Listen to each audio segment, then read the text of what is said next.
శ్రీమాత్రే నమ. జయ గురు దత్తాత్రేయ నమ. ఈ వీడియోలో మనం వృషభ రాశి వారికి 2025వ సంవత్సరం మార్చి నెల ఫలితాలు పరిశీలించే ప్రయత్నం చేద్దాం. మరి ఒక విధంగా పరిశీలించినప్పుడు మన వృషభ రాశి వారికి చాలా గ్రహాలు లాభస్థానంలోకి రావడం వల్ల రాను రాను వీళ్ళ యొక్క ఆర్థిక పరిస్థితి, విజయ అవకాశాలు చాలా అనుకూలంగా మారడం జరుగుతూ ఉంటుంది. సాధారణంగా అందరూ చెబుతున్నటువంటి షష్టగ్రహ కూటమి ప్రభావం చాలా వరకు వృషభ రాశి వారికి లాభస్థాయిగా ఉండే అవకాశాలు ఉన్నాయి. ఇప్పుడు ఆల్రెడీ 3 గ్రహాలు లాభస్థానంలో ఉండడం జరిగింది. దానికన్నా ఇంకా ఎక్కువ ఫలితాన్ని ఇచ్చే గ్రహం ఏంటంటే మరి వృషభ రాశి అందే సంచరిస్తున్నటువంటి గురుగ్రహం జాతకుడికి చాలా బలాన్ని, విజయ అవకాశాలని, ఆత్మధైర్యాన్ని ఇవ్వడం జరుగుతూ ఉంటుంది. అంటే గతంలో కన్నా జాతకుడు ఎక్కువగా మంచి కార్యక్రమాల్లో పాల్గొనడం జరుగుతుంది. తనలో ఉన్నటువంటి దైవభక్తి ఇతరులకి మంచి మార్గంలో పెట్టే ప్రయత్నం చేస్తాడు.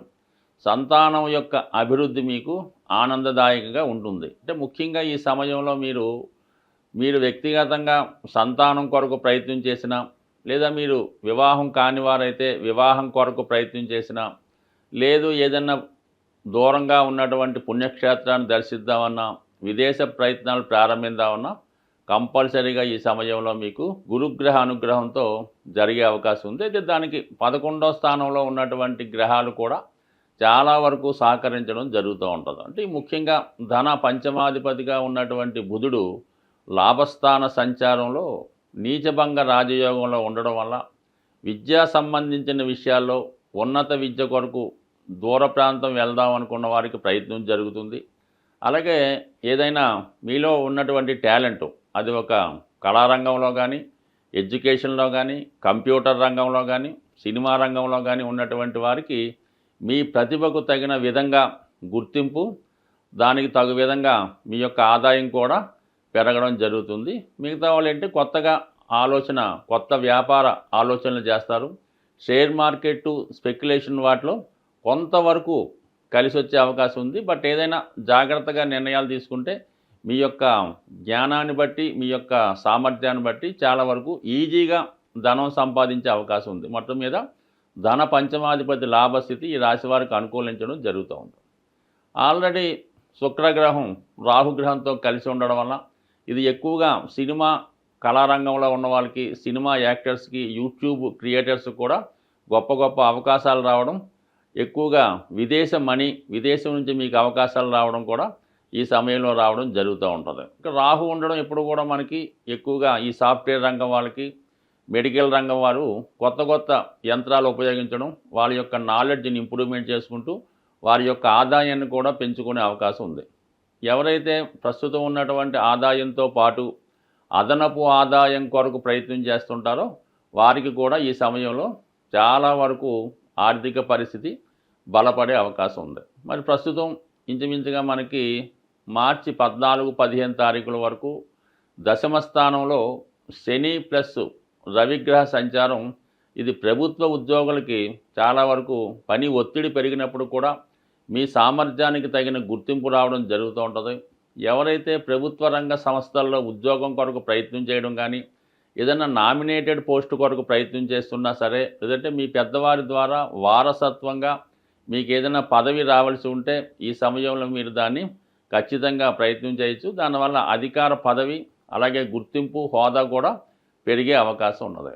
ఇక ముఖ్యంగా మరి ఈ నెల ద్వితీయార్థంలో రవి లాభస్థానంలోకి ప్రవేశించడం అన్నది సంవత్సరంకి ఒకసారి, ఎప్పుడైనా సరే రవి ఎవరికన్నా సంవత్సరంకి ఒకసారి 11వ స్థానంలోకి రావడం జరుగుతూ ఉంటుంది. ఆ నెలంతా కూడా చాలా కాలంగా ఆగిపోయిన పనులు పూర్తవుతుంటాయి. ప్రభుత్వ సహకారం లభిస్తూ ఉంటుంది. అలాగే స్కాలర్షిప్లు లాంటి ధనం కూడా రావడం జరుగుతుంటుంది. మరి వృషభ రాశి వారికి కూడా మరి ఈ నెల అంటే మార్చి నెల 14-15 తారీఖుల్లో సుమారుగా 11వ స్థానంలోకి రావడం వల్ల భూములు, స్థిరాస్తుల వల్ల లాభం కలుగుతుంది. ముఖ్యంగా ప్రభుత్వ పథకాలు మీకు అనుకూలంగా రావడం జరుగుతుంది. అంటే మాతృస్థానం ద్వారా, తల్లి తరపు బంధువుల ద్వారా, తల్లిగారి ద్వారా, అలాగే పేరెంట్స్ ద్వారా కూడా మీకు ప్రోత్సాహం లభించే అవకాశం ఉంది. అలాగే మీ యొక్క పెద్దవారితో, మీ పెద్దవారి పేరుతో ఉన్నటువంటి స్థిరాస్తులు ఏమన్నా ఉంటే అది మీ పేరుకి మారడం జరిగే అవకాశం ఉంది. ఒక విధమైనటువంటి స్త్రీధనం, గుప్తధనం ఈ సమయంలో మీకు లభించే అవకాశం ఉన్నది. అంటే ఓవరాల్గా ఈ గ్రహాలన్నీ కూడా లాభస్థానంలోకి రావడం వల్ల ఏ ప్రయత్నం చేసినా కూడా ఈ వృషభ రాశి వారికి వారి యొక్క ప్రయత్నానికి తగిన ఫలితం రావడం జరుగుతుంది. ఇక మనకి ముఖ్యంగా కుటుంబ స్థానంలో ఉన్నటువంటి కుజగ్రహం, సప్తమ వ్యయాధిపతిగా ఉన్నటువంటి కుజగ్రహం వల్ల కుటుంబ సభ్యుల మధ్య, ముఖ్యంగా భార్యాభర్తల మధ్య అయితేనే, అన్నదమ్ముల మధ్య అయితేనే, పార్ట్నర్స్ మధ్య అయితేనే చాలా వరకు విభేదాలు, అభిప్రాయ భేదాలు వచ్చే అవకాశం ఉన్నది. అధిక మొత్తంలో ధనం ఒకేసారి మీ కుటుంబానికి రావడం వల్ల, ఒకేసారి అధిక ధనం లాభంగా మీకు రావడం వల్ల ఆ ధనాన్ని పంచుకునే విషయంలో కానీ, దాన్ని ఏ విధంగా ఏం చేయలేని విషయంలో చాలా వరకు ఈ గొడవలు, ఇబ్బందులు జరిగే అవకాశం ఉంది కుటుంబంలో. ఇది చాలా వరకు మనస్పర్ధలకి, కుటుంబం స్ప్లిట్ అవడానికి, మీ కుటుంబంలో ఒకరు దూరంగా వెళ్ళడానికి కూడా ఈ కుజుని యొక్క స్థితి కారణమవుతోంది. కాబట్టి సాధ్యమైనంత వరకు ఏదైనా ఈ ఆర్థిక విషయాల్లో, ఈ కుటుంబ విషయాల్లో, ముఖ్యంగా ధనం, స్థిరాస్తి పంచుకునే విషయంలో చాలా సామరస్య ధోరణిలో పంచుకుంటే మంచిది తప్ప, ఇప్పుడు వచ్చినటువంటి ఈ విభేదాలు జీవితాంతం ఉండే అవకాశం ఉంది. కాబట్టి ధనం అది వచ్చినప్పుడు కూడా అది పంచుకునే విషయంలో చాలా విభేదాలు రాకుండా జాగ్రత్త పడితే మంచిది.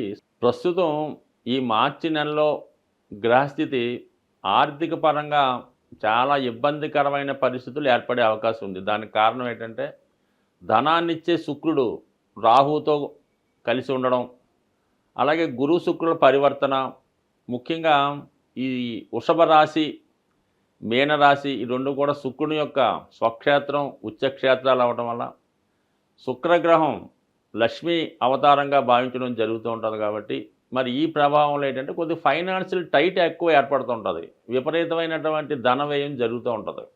దీని నుంచి బయటపడాలంటే ప్రతి ఒక్కరికి కూడా ధనం అవసరం. కాబట్టి కొద్దిపాటి రెమెడీ అమ్మవారికి చేయడం వల్ల చాలా వరకు మీరు ఆర్థిక పరమైనటువంటి సమస్యల నుంచి బయటపడతారు. ముఖ్యంగా స్త్రీలకి ఈ సమయంలో ఎక్కువ అనారోగ్య సమస్యలు, నిందలు వచ్చే అవకాశం ఉంది. కాబట్టి వాటి నుంచి బయటపడాలన్నా మీరు ఇంచుమించుగా ఈ నెలలో వచ్చినటువంటి ప్రతి శుక్రవారం కూడా అమ్మవారికి స్వచ్ఛమైనటువంటి ఆవు నెయ్యితో దీపాన్ని వెలిగించడం, అమ్మవారికి నైవేద్యంగా తేనె లేదా దానిమ్మ ఫలాన్ని నైవేద్యంగా పెట్టడం వల్ల మీ యొక్క సమస్యలు చాలా వరకు బయటపడే అవకాశం ఉంది. ఇది అవకాశం లేని వారు ఏం చేస్తారంటే ఏదైనా ఒక అమ్మవారి దేవాలయంలో సుమారుగా ఒక 12 తమలపాకులతో ఎటువంటి మచ్చలు లేకుండా మంచి రెడ్ కలర్లో ఉన్నటువంటి దానిమ్మ ఫలాన్ని ఆ టెంపుల్లో అమ్మవారికి ఇవ్వడం వల్ల చాలా వరకు మీకు ఆర్థిక పరమైనటువంటి సమస్యలు తొలగే అవకాశం ఉంది. ఇంకా అవకాశం ఉన్నవాళ్ళు మీ గృహంలోనే అమ్మవారు, లక్ష్మీ అమ్మవారికి ఎరుపు రంగు పూలతో అలంకరించి, మరి ఆవు పాలు కొద్దిగా పంచదార వేసి నైవేద్యం పెట్టి, మీకు కుదిరితే లక్ష్మీ స్తోత్రాన్ని కానీ, కనకదార స్తోత్రాన్ని కానీ పారాయణ చేసి మీరు పెట్టినటువంటి నైవేద్యాన్ని మీరు మాత్రమే, మీ కుటుంబ సభ్యులు మాత్రమే స్వీకరించడం వల్ల కూడా లక్ష్మీ అమ్మవారి అనుగ్రహం తప్పకుండా మీకు రావడం జరుగుతుంది. ఇంకా ముఖ్యమైన విషయం ఏంటంటే మీరు ఏదైనా ఈ లక్ష్మీ అమ్మవారిని పూజ చేసినప్పుడు లక్ష్మీ స్తోత్రాన్ని కానీ, కనకదార స్తోత్రాన్ని కానీ, శ్రీ సూక్తాన్ని కానీ పారాయణ చేసినప్పుడు కంపల్సరిగా విష్ణు సహస్రనామాన్ని కూడా మీరు పారాయణ చేయవలసి ఉంటుంది. అంత చేయలేని వారు కనీసం శ్రద్ధగా వినడం వల్ల కూడా మీకు అమ్మవారి అనుగ్రహం తప్పగా లభించే అవకాశం ఉంది. కేవలం మీరు విష్ణుమూర్తిని, వెంకటేశ్వర స్వామి రూపంలో ఉన్నటువంటి విష్ణుమూర్తిని ప్రార్థిస్తేనే లక్ష్మీ అమ్మవారి యొక్క అనుగ్రహం, తద్వారా శుక్రగ్రహ అనుగ్రహం మీకు లభిస్తుంది. కానీ కేవలం లక్ష్మీ అమ్మవారిని ప్రార్థించినంత మాత్రాన మీకు ఎన్ని సంవత్సరాలు ప్రార్థించినా కూడా ఆ ఫలితం వచ్చే అవకాశం లేదు. కాబట్టి మరి సూక్ష్మంలో మోక్షం ఏంటంటే విష్ణు సహస్రనామంతో కలిపి చదవడం వల్ల మీకు సంపూర్ణ ఐశ్వర్యం, దాంతో ఆరోగ్యం కలిగే అవకాశం ఉంటుంది. స్వస్తి.